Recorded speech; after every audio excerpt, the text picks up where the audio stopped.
हाँ जी प्यारे बच्चों, अज आप नवा चैप्टर शुरू करन जा रहे हैं ऑर्गेनाइजिंग। जिमें कि आप मैनेजमेंट शुरू किया सी तो उनदे विच मैं तुहानूं आप मैनेजमेंट के अलग अलग फंक्शनस पढ़े सी। उन्हां दे विचों आप प्लैनिंग फंक्शन डिस्कस कर चुके हैं तो अज आप करन जा रहे हैं ऑर्गेनाइजिंग यानी संगठनीकरण। ये बारे आप अज पढ़ांगे इस लैक्चर दे विच। सब तो पहला तो बच्चे ये नाँ तो बड़े कन्फ्यूज हो जाते हैं भी ऑर्गेनाइजेशन तो ऑर्गेनाइजिंग इन्हां च की फर्क है। ऑर्गेनाइजेशन का मतलब होंदा है उस अदारा, जिमें मान लो स्कूल अपना एक अदारा है या कोई कंपनी एक अदारा है, तो उसनूं आपां कहने ऑर्गेनाइजेशन। तो उसनूं चलाउण दी जिहड़ी या उस दे कंमां नूं संगठित करन दी जिहड़ी प्रक्रिया है उसनूं आपां कहंदे आ ऑर्गेनाइजिंग। तो अपना जिहड़ा काम है, काम की है ऑर्गेनाइजिंग, यानी उस अदारे नूं चलाउण दी जिहड़ी प्रक्रिया है उहदे बारे आपां अज पढ़ना है। पहला आपां एक सिंपल एग्जाम्पल लैने आ इसनूं समझण वास्ते भी ऑर्गेनाइजिंग हुंदा की है।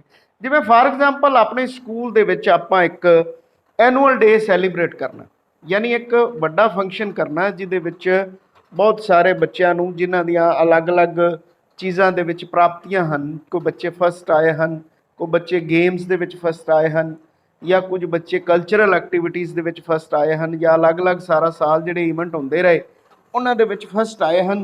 उन्हां नूं सन्मानित करन वास्ते आपां एनुअल डे फंक्शन सैलीब्रेट करना है। मान लो मैं स्कूल का वाइस प्रिंसीपल हाँ और प्रिंसीपल साहब ने मैनू कह दिता भी तुसी फंक्शन इस तरह का आप ऑर्गेनाइज करना है, इनू आप ऑर्गेनाइज करिए, यानी अरेंज करना। तो अलग अलग तरह के पहला तो बेटे काम वेखे जाएंगे भी उस फंक्शन नूं ऑर्गेनाइज करने वास्ते अपने की काम हैं। जिमें टेंट वगैरह का अरेंजमेंट करना, चाह पानी का अरेंजमेंट करना, होर जिमें जो मैडल्स या जो सर्टिफिकेट्स या जो प्राइज़ दिते जाने हैं उन्हां दा अरेंजमेंट करना, सिटिंग का अरेंजमेंट करना, पानी वगैरह का, खाने वगैरह का अरेंजमेंट करना और कार्ड छपवाने, होर बड़े तरह के निक्के निक्के काम पहला ये सारे लिख ले जाते हैं। और सारे जो ये काम लिख ले जाते हैं तो फिर अलग अलग कामों वास्ते अलग अलग बंदियां नूं जिम्मेवारी सौंपी जाती है। जिम्मेवारी सौंपी जाती है, जिमें एक व्यक्ति नूं कार्ड का काम दे दिता, दो चार व्यक्तियों की ड्यूटी लगा दी जिहड़े कि टेंट वगैरह का सारा वेखणगे, कुछ स्टेज का वेखणगे, कुछ कल्चरल प्रोग्राम्स की तैयारी करवाएंगे, कुछ गैसट्स नूं अरेंज करनगे। तो ये सारे जिहड़े काम मिथे गए उन्हां दे विच अलग अलग ड्यूटीज़ लग गईयां।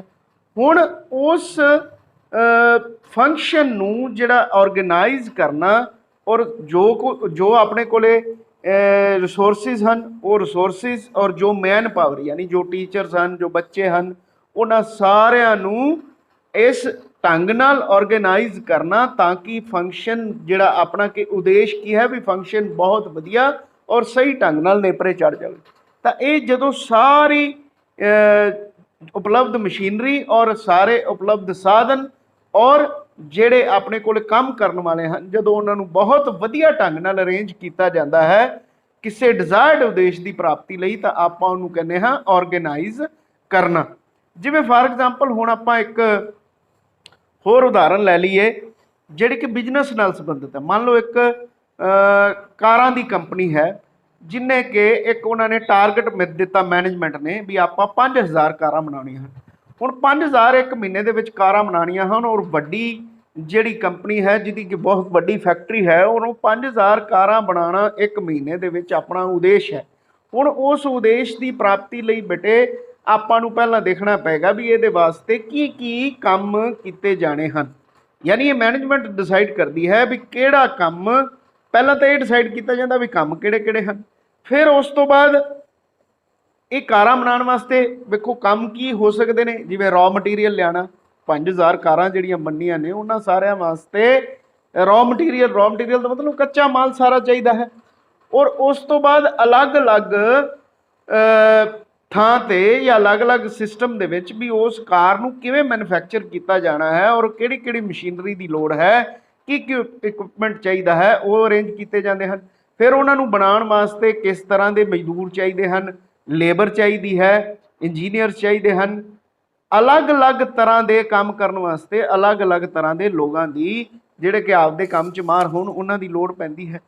और उन्हां सारिਆਂ ਨੂੰ उस ਸਾਰੇ ਜਿਹੜੇ ਆਪਣੇ ਕੋਲੇ ਭੌਤਿਕ ਸਾਧਨ ਹਨ ਔਰ ਸਾਰੇ ਜਿਹੜੇ ਲੋਕ ਹਨ ਉਹਨਾਂ ਨੂੰ ਬਹੁਤ ਵਧੀਆ ਢੰਗ ਨਾਲ ਜਦੋਂ ਆਪਾਂ ਆਰਗੇਨਾਈਜ਼ ਕਰਦੇ ਹਾਂ ਤਾਂ ਹੀ ਆਪਾਂ ਜਿਹੜਾ ਕੰਪਨੀ ਦਾ ਜਾਂ ਉਸ ਅਦਾਰੇ ਦਾ ਜਿਹੜਾ ਡਿਜ਼ਾਇਰਡ ਉਦੇਸ਼ ਹੈ ਉਸ ਨੂੰ ਪੂਰਾ ਕਰ ਪਾਉਂਦੇ ਹਾਂ।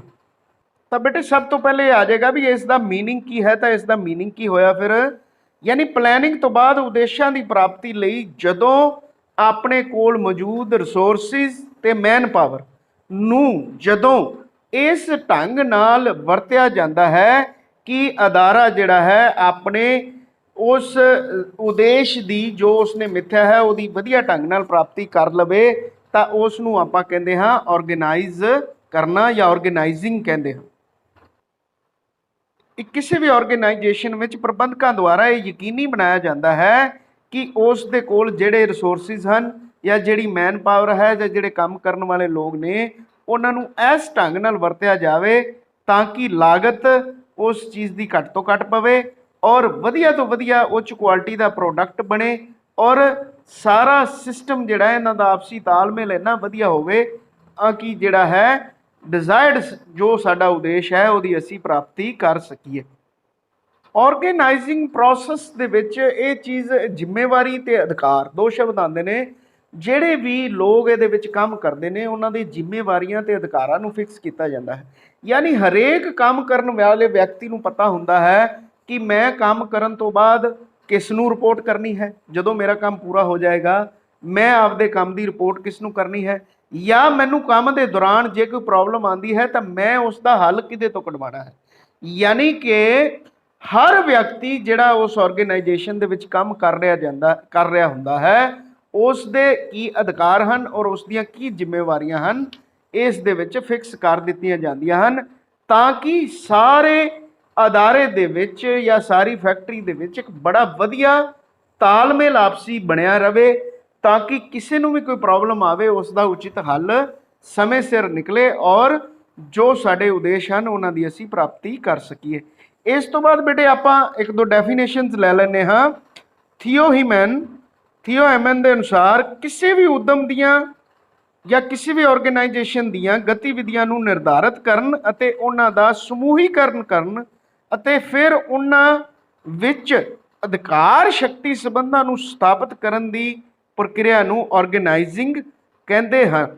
ਯਾਨੀ ਇਹਦਾ ਕੀ ਮਤਲਬ ਹੋ ਗਿਆ, ਯਾਨੀ ਕੀ ਕੰਮ ਕੀਤੇ ਜਾਣੇ ਹਨ ਇਹ ਉਸ ਆਰਗੇਨਾਈਜੇਸ਼ਨ ਦੇ ਵਿੱਚ ਉਹਨਾਂ ਨੂੰ, ਯਾਨੀ ਇੱਕ ਤਰ੍ਹਾਂ ਦੇ ਕੰਮ ਇੱਕ ਥਾਂ ਤੇ ਹੋਣ। ਮੰਨ ਲਓ ਫਾਰ ਐਗਜ਼ਾਮਪਲ ਇੱਕ ਵੱਡੀ ਆਰਗੇਨਾਈਜੇਸ਼ਨ ਹੈ ਉਹਦੇ ਵਿੱਚ ਅਲੱਗ-ਅਲੱਗ ਵਿਭਾਗ ਹੁੰਦੇ ਹਨ। ਜੋ ਕੰਮ ਪ੍ਰੋਡਕਸ਼ਨ ਦਾ ਹੈ ਉਹ ਪ੍ਰੋਡਕਸ਼ਨ ਵਿਭਾਗ ਕਰੇਗਾ, ਜੋ ਕੰਮ ਵਿੱਤ ਵਿਭਾਗ ਦਾ ਹੈ ਉਹ ਵਿੱਤ ਵਿਭਾਗ ਕਰੇਗਾ, ਜੋ ਕੰਮ ਸੇਲ ਵਿਭਾਗ ਦਾ ਹੈ ਉਹ ਸੇਲ ਵਿਭਾਗ ਦਾ ਕਰੇਗਾ, ਜੋ ਕੰਮ ਰॉ ਮਟੀਰੀਅਲ ਪ੍ਰੋਵਾਈਡ ਕਰਨ ਦਾ ਹੈ ਉਹ ਰॉ ਮਟੀਰੀਅਲ ਪ੍ਰੋਵਾਈਡ ਕਰਨਗੇ, ਜਿਨ੍ਹਾਂ ਦਾ ਕੰਮ ਮਾਰਕੀਟਿੰਗ ਦਾ ਹੈ ਉਹ ਮਾਰਕੀਟਿੰਗ ਕਰਨਗੇ। ਯਾਨੀ ਅਲੱਗ-ਅਲੱਗ ਜਿੰਨੇ ਵੀ ਤਰ੍ਹਾਂ ਦੇ ਕੰਮ ਇੱਕ ਤਰ੍ਹਾਂ ਦੇ ਹਨ ਉਹ ਇੱਕ ਹੀ ਥਾਂ ਤੇ ਇਕੱਠੇ ਤੌਰ ਤੇ ਕੀਤੇ ਜਾਂਦੇ ਹਨ ਔਰ ਜਾਣੇ ਚਾਹੀਦੇ ਵੀ ਹਨ। ਤਾਂ ਉਹਨਾਂ ਨੂੰ ਸਾਰਿਆਂ ਨੂੰ ਸਮੂਹੀਕਰਨ, ਇਹਨੂੰ ਕਹਿੰਦੇ ਸਮੂਹੀਕਰਨ।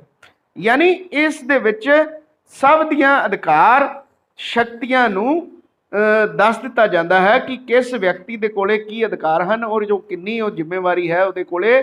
ਯਾਨੀ ਉਹਨੂੰ ਪਤਾ ਹੈ ਵੀ ਮੈਂ ਕਿਹੜੇ ਕੰਮ ਨੂੰ ਕਰਵਾਉਣਾ ਹੈ ਔਰ ਜੇ ਉਸ ਕੰਮ 'ਚ ਪ੍ਰੋਬਲਮ ਆਉਂਦੀ ਹੈ ਤਾਂ ਮੇਰੀਆਂ ਕੀ ਜ਼ਿੰਮੇਵਾਰੀਆਂ ਹਨ ਔਰ ਮੇਰੇ ਕੀ ਅਧਿਕਾਰ ਹਨ। ਕੂਟਨਸ ਅਤੇ ਆਰਡੋਨਲ ਦੇ ਅਨੁਸਾਰ ਉਦਮ ਦੇ ਯਾਨੀ ਆਰਗੇਨਾਈਜੇਸ਼ਨ ਦੇ ਉਦੇਸ਼ਾਂ ਦੀ, ਆਬਜੈਕਟਿਵਸ ਦੀ, ਗੋਲਸ ਦੀ ਪ੍ਰਾਪਤੀ ਲਈ ਲੋੜੀਂਦੀਆਂ ਗਤੀਵਿਧੀਆਂ ਦੇ ਸਮੂਹੀਕਰਨ ਕਰਨ ਅਤੇ ਹਰ ਸਮੂਹ ਦੇ ਨਿਰੀਖਣ ਅਤੇ ਲੋੜੀਂਦੀ ਅਧਿਕਾਰ ਸ਼ਕਤੀ ਦੇ ਨਾਲ ਉਸ ਸਮੂਹ ਦੀ ਜ਼ਿੰਮੇਵਾਰੀ ਕਿਸੇ ਇੱਕ ਪ੍ਰਬੰਧਕ ਨੂੰ ਸੌਂਪਣਾ ਹੀ ਸੰਗਠਨੀਕਰਨ ਹੈ। ਬੇਟੇ ਇਹ ਜਿਹੜੀਆਂ ਡੈਫੀਨੇਸ਼ਨਸ ਨੇ ਇਹਨਾਂ ਨੂੰ ਚੰਗੀ ਤਰ੍ਹਾਂ ਪੜ੍ਹਨਾ ਹੁੰਦਾ ਹੈ ਔਰ ਇਸੇ ਤਰ੍ਹਾਂ ਹੀ ਇਨ ਬਿਨ ਹੀ ਲਿਖਣਾ ਹੁੰਦਾ ਹੈ। ਉਮੀਦ ਕਰਦਾ ਹਾਂ ਇਹ ਚੀਜ਼ ਤੁਹਾਨੂੰ ਸਮਝ ਆਈ ਹੋਵੇਗੀ। ਯਾਨੀ ਹੁਣ ਅੱਗੇ ਆਪਾਂ ਕਰਾਂਗੇ ਇਹਦਾ ਪ੍ਰੋਸੈਸ ਕੀ ਹੈ, ਯਾਨੀ ਆਰਗੇਨਾਈਜ਼ਿੰਗ ਕੀਤਾ ਕਿਵੇਂ ਜਾਂਦਾ ਹੈ, ਇਹਦੀ ਪ੍ਰਕਿਰਿਆ ਕੀ ਹੈ, ਸੰਗਠਨੀਕਰਨ ਕੀਤਾ ਕਿਵੇਂ ਜਾਂਦਾ ਹੈ। ਇਹਦੇ ਕੁਝ ਸਟੈਪਸ ਹਨ। ਸਭ ਤੋਂ ਪਹਿਲਾ ਸਟੈਪ ਕੀ ਹੈ, ਹੁਣ ਮੰਨ ਲਓ ਤੁਸੀਂ ਕੋਈ ਫੰਕਸ਼ਨ ਆਰਗੇਨਾਈਜ਼ ਕਰਨਾ ਹੈ ਤਾਂ ਤੁਸੀਂ ਬੇਟੇ ਸਭ ਤੋਂ ਪਹਿਲਾ ਸਟੈਪ ਕੀ ਹੋਏਗਾ, ਤੁਸੀਂ ਆਪ ਹੀ ਸੋਚੋ। ਸਭ ਤੋਂ ਪਹਿਲਾ ਸਟੈਪ ਹੋਏਗਾ ਵੀ ਕੀ ਕੀ ਕੰਮ ਕੀਤੇ ਜਾਣੇ ਹਨ। ਯਾਨੀ ਪਹਿਲਾ ਸਟੈਪ ਹੀ ਇਹ ਹੈ ਕੰਮਾਂ ਦੀ ਪਛਾਣ ਅਤੇ ਵੰਡ। ਕੰਮਾਂ ਦੀ ਪਛਾਣ ਕਰਨੀ ਅਤੇ ਉਹਨਾਂ ਦੀ ਵੰਡ ਕਰ ਦੇਣੀ ਵੀ ਆਹ ਕੰਮ ਨੇ, ਆਹ ਕੰਮ ਆਹ ਵਿਅਕਤੀ ਇਸ ਨੂੰ ਕਰੇਗਾ। ਯਾਨੀ ਜਿਹੜੇ ਵੀ ਵਿਅਕਤੀ ਤੁਹਾਡੇ ਕੋਲੇ ਕੰਮ ਕਰਦੇ ਹਨ, ਜਿੰਨੇ ਵੀ ਵਿਅਕਤੀ ਕੰਮ ਕਰਦੇ ਹਨ, ਉਹਨਾਂ ਸਾਰਿਆਂ ਨੂੰ ਕੰਮਾਂ ਦੀ ਪਛਾਣ ਕਰਕੇ ਕੀ ਕੀ ਕੰਮ ਕੀਤੇ ਜਾਣੇ ਹਨ ਔਰ ਕੰਮਾਂ ਦੀ ਵੰਡ ਕਰਨਾ, ਇਹ ਪਹਿਲਾ ਸਟੈਪ ਹੈ। ਮੰਨ ਲਓ ਆਪਣੀ ਸ਼ਰਟਾਂ ਬਣਾਉਣ ਦੀ ਕੰਪਨੀ ਹੈ, ਜਿਵੇਂ ਇਹਦੇ ਵਿੱਚ ਉਦਾਹਰਨ ਦਿੱਤੀ ਸ਼ਰਟਾਂ ਬਣਾਉਣ ਦੀ ਕੰਪਨੀ, ਆਪਾਂ ਸ਼ਰਟਾਂ ਬਣਾ ਰਹੇ। ਹੁਣ ਸ਼ਰਟਾਂ ਨੂੰ ਮੰਨ ਲਓ ਆਪਾਂ ਨੂੰ 1000 ਸ਼ਰਟਾਂ ਆਪਾਂ ਦਿਨ 'ਚ ਬਣਾਉਣੀਆਂ, ਤਾਂ ਇਹਨਾਂ ਦਾ ਆਪਣੇ ਕੋਲੇ ਆਰਡਰ ਹੈ, ਤਾਂ ਆਪਾਂ ਕੀ ਕਰਾਂਗੇ ਉਸ ਦਿਨ ਦੇ ਪ੍ਰੋਸੈਸ ਦੇ ਵਿੱਚ ਆਪਣੇ ਕੋਲੇ ਸਭ ਕੰਮਾਂ ਦੀ ਵੰਡ ਕਰ ਦਿੱਤੀ ਜਾਵੇਗੀ ਵੀ ਇਹ ਲੋਕ ਕਟਾਈ ਕਰਨਗੇ, ਕਟਾਈ ਕਰਨ ਤੋਂ ਬਾਅਦ ਇਹ ਲੋਕ ਜੋ ਵੀ ਕੱਚਾ ਮਾਲ ਹੈ, ਕੱਪੜਾ ਹੈ, ਉਹ ਹਰ ਚੀਜ਼ ਨੂੰ ਸਪਲਾਈ ਕਰਨਗੇ, ਉਹ ਅਲੱਗ ਲੋਕ ਹੋਣਗੇ। ਫਿਰ ਉਸ ਤੋਂ ਬਾਅਦ ਕੁਝ ਲੋਕ ਸਿਲਾਈ ਕਰਨਗੇ, ਸਿਲਾਈ ਕਰਨ ਤੋਂ ਬਾਅਦ ਕੁਝ ਲੋਕ ਕਾਜ ਕਰਨਗੇ, ਬਟਨ ਲਗਾਉਣਗੇ, ਕਾਲਰ ਕੋਈ ਪ੍ਰਪੇਅਰ ਕਰੇਗਾ। ਹਰ ਤਰ੍ਹਾਂ ਦੇ ਲੋਕਾਂ ਨੂੰ ਅਲੱਗ-ਅਲੱਗ ਕੰਮ ਵੰਡ ਦਿੱਤਾ ਜਾਂਦਾ ਹੈ। ਉਸ ਤੋਂ ਬਾਅਦ ਜਦੋਂ ਪੂਰੀ ਸਿਲਾਈ ਹੋਣ ਤੋਂ ਬਾਅਦ ਰੈਡੀ ਹੋ ਜਾਂਦੀ ਹੈ, ਫਿਰ ਉਹਦੀ ਪ੍ਰੈਸਿੰਗ ਦਾ ਕੰਮ ਉਹ ਅਲੱਗ ਲੋਕ ਕਰਦੇ ਹਨ, ਪ੍ਰੈਸਿੰਗ ਕਰਦੇ ਹਨ। ਔਰ ਇਸੇ ਤਰ੍ਹਾਂ ਫਿਰ ਉਸ ਤੋਂ ਬਾਅਦ ਉਹਨਾਂ ਦੀ ਪੈਕਿੰਗ, ਤਾਂ ਉਸ ਤੋਂ ਬਾਅਦ ਸਪਲਾਈ। ਇਹ ਸਾਰਾ ਪ੍ਰੋਡਕਸ਼ਨ ਦੇ ਵਿੱਚ ਅਲੱਗ-ਅਲੱਗ ਵਿਅਕਤੀਆਂ ਨੂੰ ਅਲੱਗ-ਅਲੱਗ ਤਰ੍ਹਾਂ ਦੇ ਕੰਮ ਸੌਂਪ ਦਿੱਤੇ ਜਾਂਦੇ ਹਨ। ਉਸ ਤੋਂ ਬਾਅਦ ਰੈਡੀ ਹੋਣ ਤੋਂ ਬਾਅਦ ਉਸ ਤੋਂ ਬਾਅਦ ਕੰਮ ਆ ਜਾਂਦਾ ਹੈ ਪੈਕਿੰਗ ਦਾ। ਪੈਕਿੰਗ ਵਾਲੇ ਪੈਕਿੰਗ ਕਰ ਦਿੰਦੇ ਹਨ। ਉਸ ਤੋਂ ਬਾਅਦ ਉਹ ਸਾਰਾ ਮਾਲ ਨਿਕਲ ਕੇ ਕਿਤੇ ਚਲਾ ਜਾਂਦਾ ਹੈ ਸੇਲ ਵਿਭਾਗ ਦੇ ਕੋਲ, ਜਿਨ੍ਹਾਂ ਨੇ ਕੀ ਕਰਨਾ ਹੈ, ਸੇਲ ਕਰਨਾ ਹੈ, ਵੇਚਣ ਦਾ ਜਿਨ੍ਹਾਂ ਦਾ ਕੰਮ ਹੈ। ਤਾਂ ਇਸੇ ਤਰ੍ਹਾਂ ਅਲੱਗ-ਅਲੱਗ ਕੰਮਾਂ ਦੀ ਪਛਾਣ ਕਰਕੇ ਕੰਮਾਂ ਦੀ ਵੰਡ ਕਰ ਦਿੱਤੀ ਜਾਂਦੀ ਹੈ।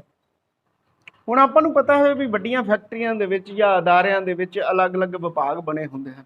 ਜਿਵੇਂ ਆਪਣੇ ਸਕੂਲ ਦੀ ਗੱਲ ਹੀ ਲੈ ਲਈਏ, ਸਕੂਲ ਦੇ ਵਿੱਚ ਵੀ ਵੇਖੋ ਬੇਟੇ ਵਿਭਾਗ ਬਣੇ ਹੁੰਦੇ ਹਨ। ਜਿਵੇਂ 8ਵੀਂ ਤੱਕ ਦੇ ਅਲੱਗ ਵਿਭਾਗ ਹੈ, ਜਿਹਨੂੰ ਆਪਾਂ ਮਿਡਲ ਵਿਭਾਗ ਕਹਿੰਦੇ ਹਾਂ। ਫਿਰ ਸੈਕੰਡਰੀ ਵਿਭਾਗ ਆ ਗਿਆ 10ਵੀਂ ਤੱਕ। ਫਿਰ ਸੀਨੀਅਰ ਸੈਕੰਡਰੀ ਆ ਗਿਆ +1 2 ਤੱਕ, +1 ਤੇ +2। +1 2 ਦੇ ਵਿੱਚ ਵੀ ਅੱਗੇ ਅਲੱਗ ਵਿਭਾਗ ਹਨ। ਕਮਰਸ ਵਿਭਾਗ ਅਲੱਗ ਹੈ, ਸਾਇੰਸ ਵਿਭਾਗ ਅਲੱਗ ਹੈ, ਆਰਟਸ ਵਾਲੇ ਅਲੱਗ ਹਨ। ਯਾਨੀ ਸਾਰੇ ਵਿਭਾਗ ਵੰਡੇ ਹੋਏ ਹਨ। ਯਾਨੀ ਹਰੇਕ ਵਿਅਕਤੀ ਨੂੰ ਅਲੱਗ-ਅਲੱਗ ਤਰ੍ਹਾਂ ਦੇ ਕੰਮ ਸੌਂਪੇ ਗਏ ਹਨ, ਤਾਂ ਕਿ ਸਾਰਾ ਅਦਾਰਾ, ਜਿਵੇਂ ਇੱਕ ਸਕੂਲ ਹੈ, ਇਸ ਅਦਾਰੇ ਦਾ ਕੰਮ ਬੜੇ ਵਧੀਆ ਢੰਗ ਨਾਲ ਚੱਲ ਸਕੇ। ਇਸ ਨੂੰ ਕਹਿੰਦੇ ਬੇਟੇ ਵਿਭਾਗੀਕਰਨ ਕਰਨਾ।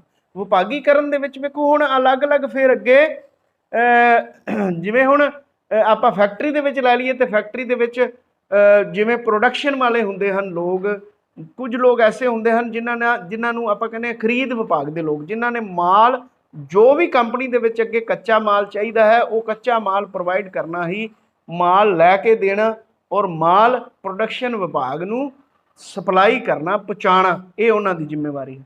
ਜਦੋਂ ਮਾਲ ਤਿਆਰ ਹੋ ਜਾਂਦਾ ਹੈ ਉਸ ਤੋਂ ਬਾਅਦ ਵੇਚਣ ਵਾਲਾ ਅਲੱਗ ਵਿਭਾਗ ਹੈ।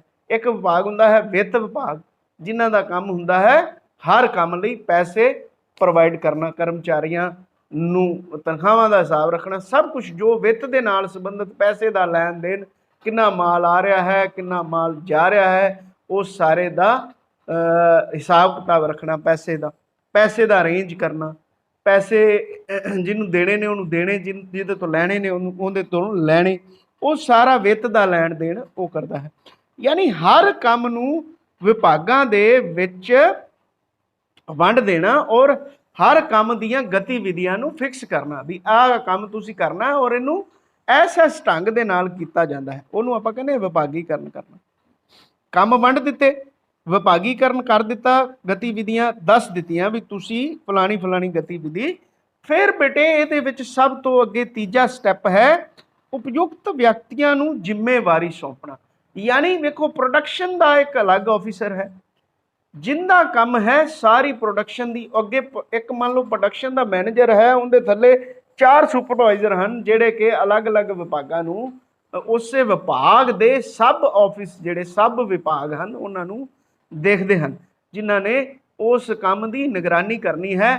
ਔਰ ਸਾਰੀ ਪ੍ਰੋਡਕਸ਼ਨ ਦਾ ਜ਼ਿੰਮੇਵਾਰ ਇੱਕ ਪ੍ਰੋਡਕਸ਼ਨ ਮੈਨੇਜਰ ਜਿਹੜਾ ਹੁੰਦਾ ਹੈ, ਜਿਹੜਾ ਮੇਨ ਉਹਦਾ ਕਰਤਾ ਧਰਤਾ ਹੁੰਦਾ ਹੈ। यानी प्रोडक्शन के विभाग दे विच कोई भी प्रॉब्लम आती है, किसी भी तरह की दिक्कत आती है, तो प्रोडक्शन मैनेजर जिहड़ा है उस नूं सॉल्व करेगा।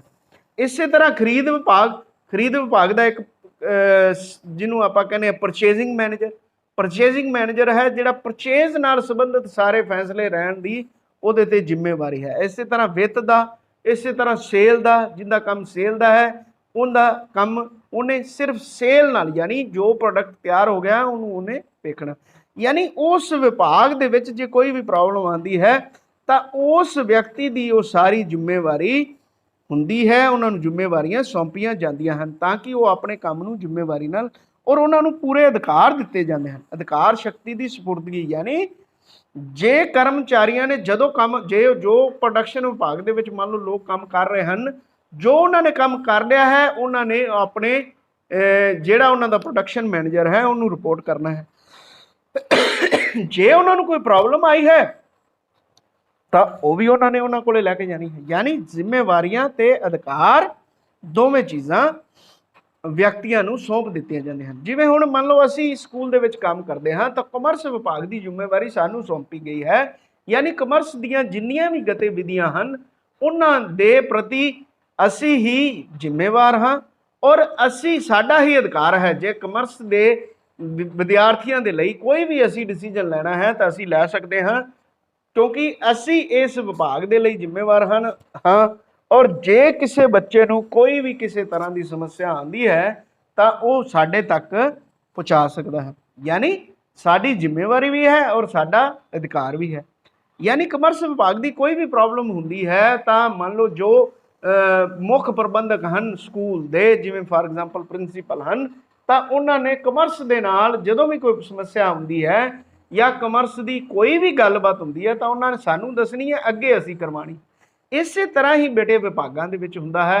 यानी जिहड़ी वड्डे ऑर्गेनाइजेशन हुंदी है उनदे विच लोगों नूं जिम्मेवारी सौंप दित्ती जाती है, अधिकार दे दित्ते जाते हैं ताकि जे मान लो कंपनी के जिहड़े मुख प्रबंधक हैं उन्हां वल्लों प्रोडक्शन मैनेजर जिहड़ा कि प्रोडक्शन करवा रहा है, चीज़ां नूं बनवा रहा है, उन्होंने सारी जिम्मेवारी सौंप दी तो वो सारी जिम्मेवारी उस व्यक्ति की है।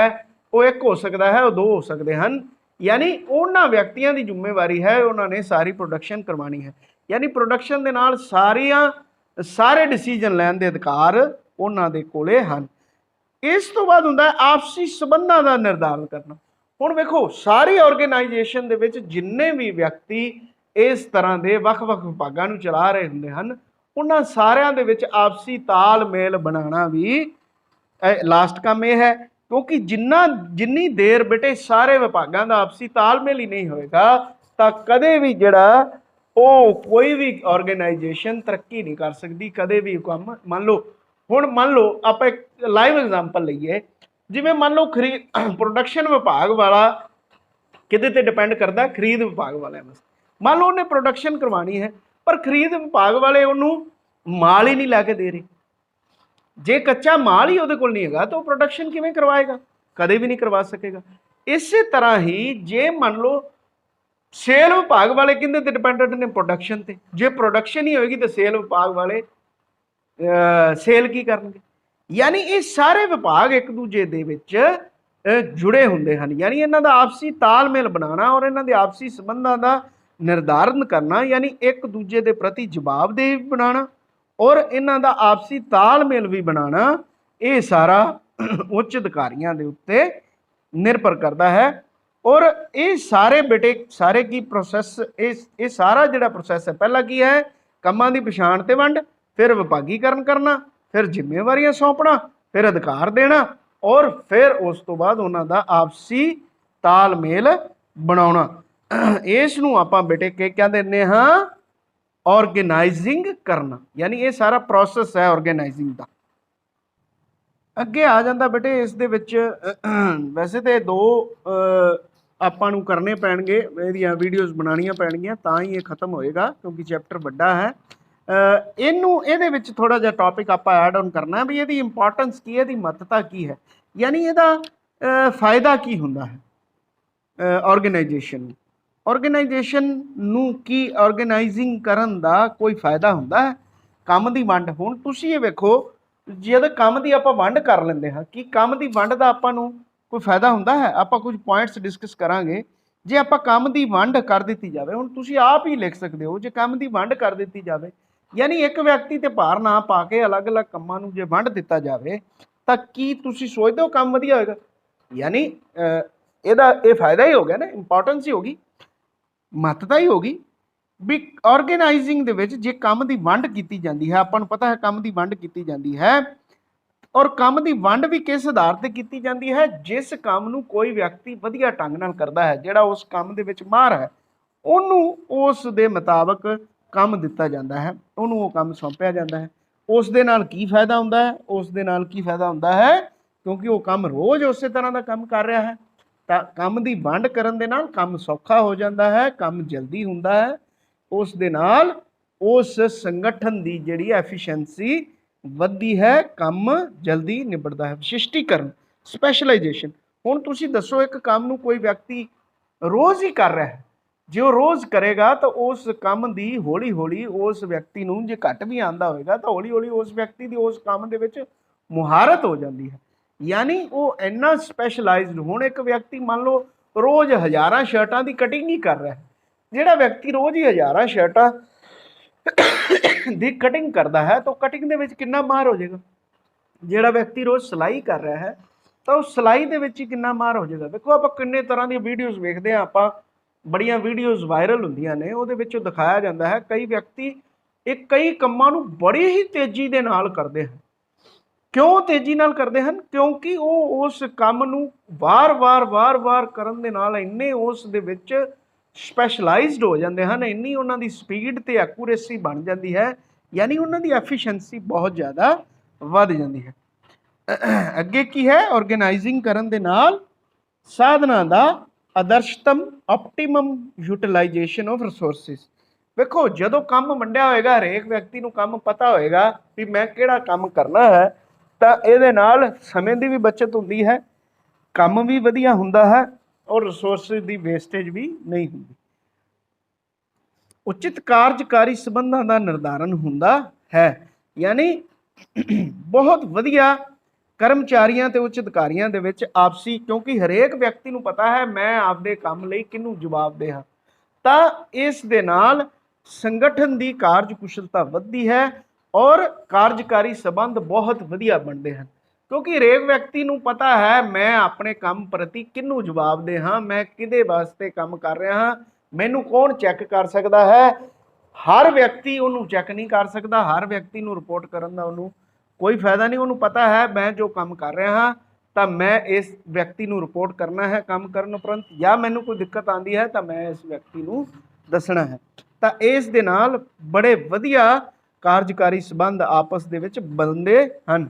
ਤਾਂ ਇੰਪਰੂਵਮੈਂਟ ਇਨ ਆਰਗੇਨਾਈਜੇਸ਼ਨਲ ਐਫੀਸ਼ੀਐਂਸੀ। ਵੇਖੋ ਕੰਮ ਜੇ ਵੰਡਿਆ ਹੋਏਗਾ, ਕੰਮ ਵੰਡ ਕੇ ਢੰਗ ਸਿਰ ਕੀਤਾ ਜਾਏਗਾ ਤਾਂ ਕੰਮ ਦੀ ਐਫੀਸ਼ੀਐਂਸੀ ਵੱਧਦੀ ਹੈ। ਜਿਵੇਂ ਕਿ ਮੈਂ ਤੁਹਾਨੂੰ ਸ਼ੁਰੂਆਤ ਦੇ ਵਿੱਚ ਹੀ ਐਗਜ਼ਾਮਪਲ ਦਿੱਤੀ ਵੀ ਜੇ ਆਪਾਂ ਵੇਖੋ ਕਿਸੇ ਫੰਕਸ਼ਨ ਨੂੰ ਆਰਗੇਨਾਈਜ਼ ਕਰ ਰਹੇ ਹਾਂ, ਜੇ ਆਪਾਂ ਹਰੇਕ ਵਿਅਕਤੀ ਦੀ ਜ਼ਿੰਮੇਵਾਰੀ ਸੌਂਪ ਕੇ ਹਰੇਕ ਵਿਅਕਤੀ ਆਦੇ ਕੰਮ ਲਈ ਜ਼ਿੰਮੇਵਾਰ ਹੋਏਗਾ ਤਾਂ ਨੈਚੁਰਲੀ ਜਦੋਂ ਬਹੁਤ ਸਾਰੇ ਜਣੇ ਰਲ ਕੇ ਕੰਮ ਕਰਨਗੇ, ਇੱਕ ਟੀਮ ਦੀ ਭਾਵਨਾ ਨਾਲ ਕੰਮ ਕਰਨਗੇ ਤਾਂ ਕੰਮ ਬੜਾ ਵਧੀਆ ਹੋਏਗਾ ਔਰ ਆਰਗੇਨਾਈਜੇਸ਼ਨ ਦੀ ਐਫੀਸ਼ੀਐਂਸੀ ਵਧੇਗੀ, यानी ਵਧੀਆ ਕੰਮ ਹੋਏਗਾ, ਤਾਲਮੇਲ ਵਧੀਆ ਹੋਏਗਾ, ਵਧੀਆ ਤਾਲਮੇਲ ਹੋਏਗਾ, ਕੁਸ਼ਨ ਪ੍ਰਬੰਧਨ ਦੇ ਵਿੱਚ ਸਹਾਇਕ, यानी ਉਸ ਕੰਮ ਨੂੰ ਮੈਨੇਜ ਕਰਨਾ ਬੜਾ ਆਸਾਨ ਹੋਏਗਾ ਔਰ ਕਰਮਚਾਰੀਆਂ ਦਾ ਵਿਅਕਤੀਗਤ ਵਿਕਾਸ ਹੀ ਹੋਏਗਾ।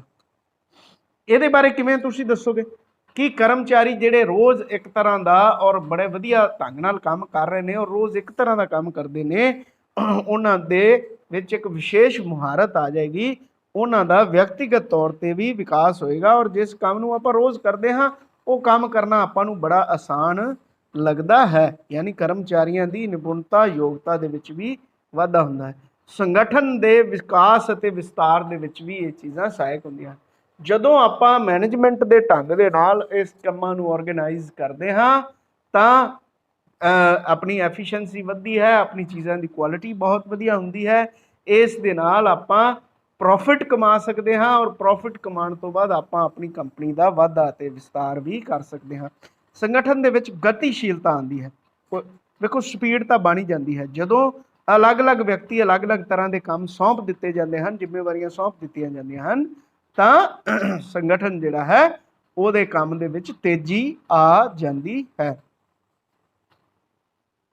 ਤਾਂ ਬੇਟੇ ਉਪਰੋਕਤ ਸਾਰੀਆਂ ਗੱਲਾਂ ਬਾਤਾਂ ਤੋਂ ਆਪਾਂ ਇਹ ਸਿੱਟਾ ਕੱਢ ਸਕਦੇ ਹਾਂ ਕਿ ਆਰਗੇਨਾਈਜ਼ਿੰਗ ਕਰਨਾ ਔਰ ਸੰਗਠਨੀਕਰਨ ਕਰਨ ਦੀ ਜਿਹੜੀ ਪ੍ਰਕਿਰਿਆ ਹੈ ਇਹ ਕਿਸੇ ਵੀ ਸੰਗਠਨ ਲਈ ਬਹੁਤ ਜ਼ਿਆਦਾ ਮਹੱਤਵਪੂਰਨ ਹੈ। ਇਸ ਦੇ ਬਹੁਤ ਸਾਰੇ ਲਾਭ ਹਨ ਜਿਹੜੇ ਕਿ ਸੰਗਠਨ ਨੂੰ ਉਦੇਸ਼ਾਂ ਦੀ ਪ੍ਰਾਪਤੀ ਲਈ ਬਹੁਤ ਜ਼ਰੂਰੀ ਹੁੰਦੇ ਹਨ। ਉਮੀਦ ਕਰਦਾ ਹਾਂ ਇਸ ਨੂੰ ਬੜੀ ਚੰਗੀ ਤਰ੍ਹਾਂ ਤੁਸੀਂ ਸੁਣੋਗੇ ਔਰ ਤੁਹਾਨੂੰ ਇਹ ਸਮਝ ਆਇਆ ਹੋਵੇਗਾ, ਔਰ ਇਸ ਨੂੰ ਚੰਗੀ ਤਰ੍ਹਾਂ ਸਮਝਣ ਦੇ ਲਈ ਇਸ ਨੂੰ ਬੇਟੇ ਬੁੱਕ ਤੋਂ ਇਹਦੇ ਪੁਆਇੰਟਸ ਜਿਹੜੇ ਨੇ ਉਹਨਾਂ ਨੂੰ ਲਰਨ ਕਰੋ, ਔਰ ਲਰਨ ਕਰਨ ਤੋਂ ਬਾਅਦ ਉਹਨਾਂ ਦੇ ਨੀਚੇ ਜੋ ਵੀ ਉਹਨਾਂ ਦਾ ਵਿਸਤਾਰ ਲਿਖਿਆ ਹੈ ਇਹ ਮੇਰੀਆਂ ਗੱਲਾਂ ਬਾਤਾਂ ਸੁਣੋ, ਉਹਨਾਂ ਨੂੰ ਸਮਝੋ, ਤਾਂ ਕਿ ਤੁਹਾਨੂੰ ਪ੍ਰਸ਼ਨਾਂ ਨੂੰ ਕਰਨ ਦੇ ਵਿੱਚ ਆਸਾਨੀ ਹੋਵੇ, ਸਮਝਣ ਦੇ ਵਿੱਚ ਆਸਾਨੀ ਹੋਵੇ। ਧੰਨਵਾਦ, ਸ਼ੁਕਰੀਆ, ਮਿਹਰਬਾਨੀ।